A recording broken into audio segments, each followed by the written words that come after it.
Messieurs, laissez-moi commencer par une vérité que beaucoup d'hommes découvrent trop tard. Il n'existe pas une seule manière de toucher une femme, mais il existe des zones précises qui déclenchent chez elle des réactions émotionnelles profondes, souvent bien avant toute réaction physique. Et la plupart des hommes, même bien intentionnés, n'en connaissent que 2 ou 3, parfois même sans vraiment comprendre pourquoi elles fonctionnent. Aujourd'hui, je vais donc vous parler de 7 zones, mais comprenez bien ceci, ce ne sont pas seulement des zones du corps, ce sont des portes émotionnelles. Je vais vous expliquer pourquoi elles sont si importantes en m'appuyant sur la psychologie, la physiologie et les neurosciences et ce que j'ai appris durant mes années de pratique en psychologie relationnelle. Si vous intégrez réellement ces 7 points, vous observerez une réaction profondément différente chez votre partenaire. Vos mains ne seront plus seulement des mains. Elles deviendront un outil de connexion. Une mise au point essentielle, après plus de 20 ans à accompagner des couples, une conclusion revient sans cesse. Je vais vous la dévoiler. Zone numéro 1, les mains. Je commence volontairement par une zone que beaucoup sous-estiment, les mains. Les mains d'une femme sont directement reliées à son monde émotionnel. Quand vous les prenez avec lenteur et délicatesse, vous touchez bien plus que sa peau. Une caresse douce sur les doigts, une pression légère dans la paume, peut provoquer une sensation de compréhension profonde. Dans ma pratique, j'ai observé une chose très claire. Les couples qui continuent à se tenir la main après des années conservent une connexion émotionnelle bien plus forte. Ce n'est pas un hasard. Le contact des mains libère de l'ocytocine, l'hormone du lien et de la confiance. Un détail important, souvent négligé. Plusieurs femmes m'ont confié qu'un toucher perd toute magie si les mains sont négligées. Des mains propres, soignées, chaleureuses font une différence immense. Zone numéro 2, la nuque, à la base des cheveux. La nuque est une zone où la tension s'accumule sans que la femme en ait conscience. Quand vous caressez cet endroit lentement, du bout des doigts, sans parole, sans attente, le corps commence à se détendre.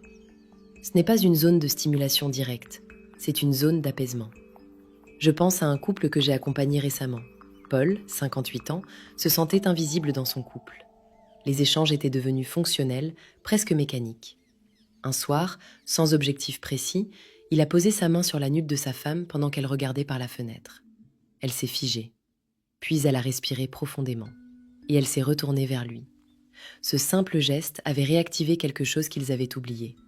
Depuis, ce contact est devenu un rituel silencieux entre eux.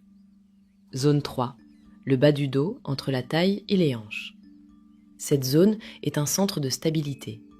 Quand vous entourez doucement une femme par le bas du dos, sans la retenir, sans la bloquer, vous envoyez un message puissant.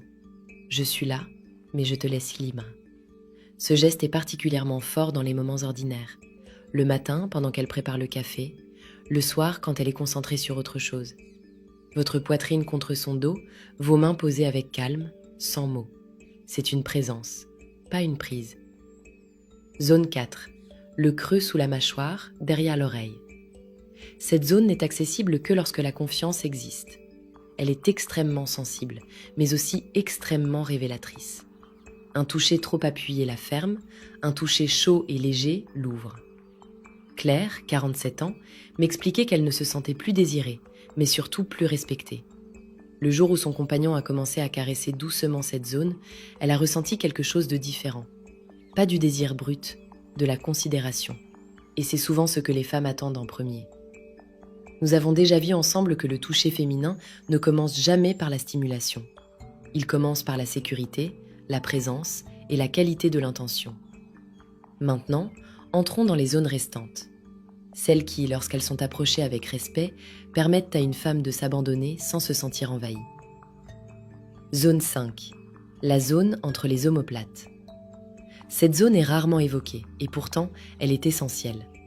Entre les omoplates, le corps féminin enregistre inconsciemment la notion de protection. C'est une zone que l'on ne voit pas soi-même, une zone où l'on accepte d'être vulnérable. Quand vous posez votre main à cet endroit, sans pression, vous lui transmettez un message silencieux mais très clair. Tu peux te relâcher, je veille. Beaucoup de femmes me disent ressentir une sécurité immédiate à ce contact. Le mental ralentit, le corps suit. Ce geste n'a rien de sexuel en apparence, et c'est précisément ce qui le rend si puissant. Zone 6, l'intérieur des cuisses, près du genou. Je tiens à être très précise ici. Il ne s'agit pas des zones intimes. Il s'agit d'une zone de transition émotionnelle. L'intérieur des cuisses, près du genou, est une zone paradoxale. Elle est proche, mais pas intrusive. Elle évoque la proximité sans la forcer. Quand vous approchez cette zone lentement, vous dites implicitement « Je suis proche de toi, mais je respecte ton rythme ». C'est une étape essentielle que beaucoup d'hommes ignorent.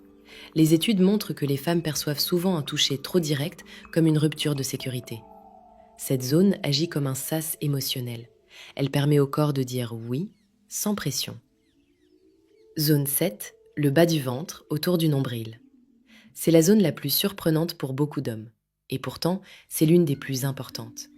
Le bas du ventre est le point de rencontre entre l'instinct, les émotions et la confiance. Beaucoup d'hommes évitent cette zone ou la touchent trop rapidement. Or, c'est une zone qui demande une délicatesse absolue. Posez votre main chaude lentement, comme on pose un objet précieux. Quand une femme accepte ce contact, elle ne vous confie pas seulement son corps, elle vous confie son monde intérieur. C'est un geste qui ne fonctionne que s'il est sincère, sans attente, sans précipitation.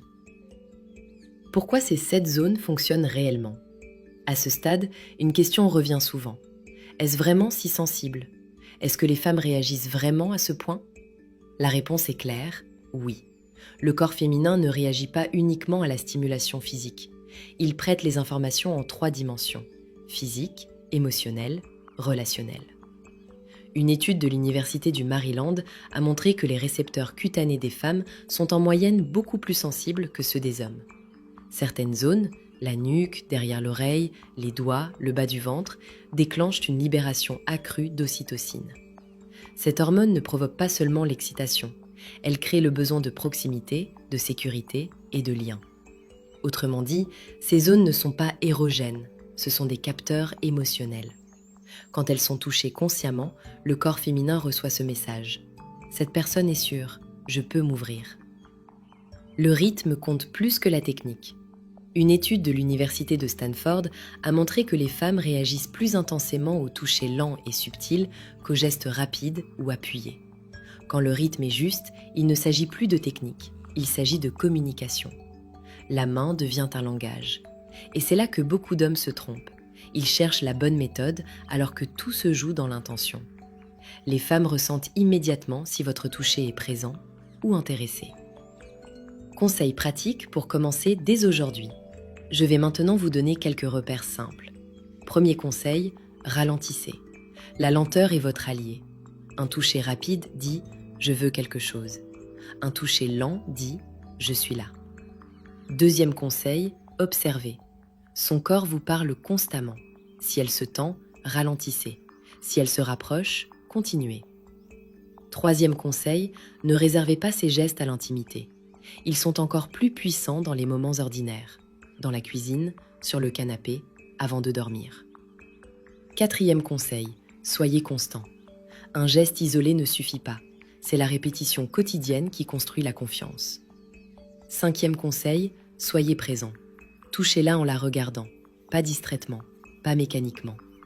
Tout ce que je viens de vous partager ici n'est qu'une partie de ce que j'explique plus en profondeur dans le manuel caché de la psychologie féminine.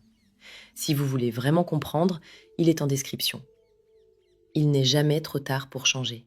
Peu importe le temps passé ensemble, peu importe les silences accumulés. Un simple toucher peut ouvrir un nouveau chapitre. Vos mains sont des outils extraordinaires. Elles peuvent réparer, rassurer, reconnecter. Utilisez-les avec conscience. Et souvenez-vous, parfois, un geste sincère vaut plus que 1000 mots. Si vous êtes arrivé jusqu'ici, c'est que vous cherchez à comprendre vraiment. À partir d'aujourd'hui, chacun de vos gestes peut faire la différence. Abonnez-vous pour plus de contenu comme celui-ci.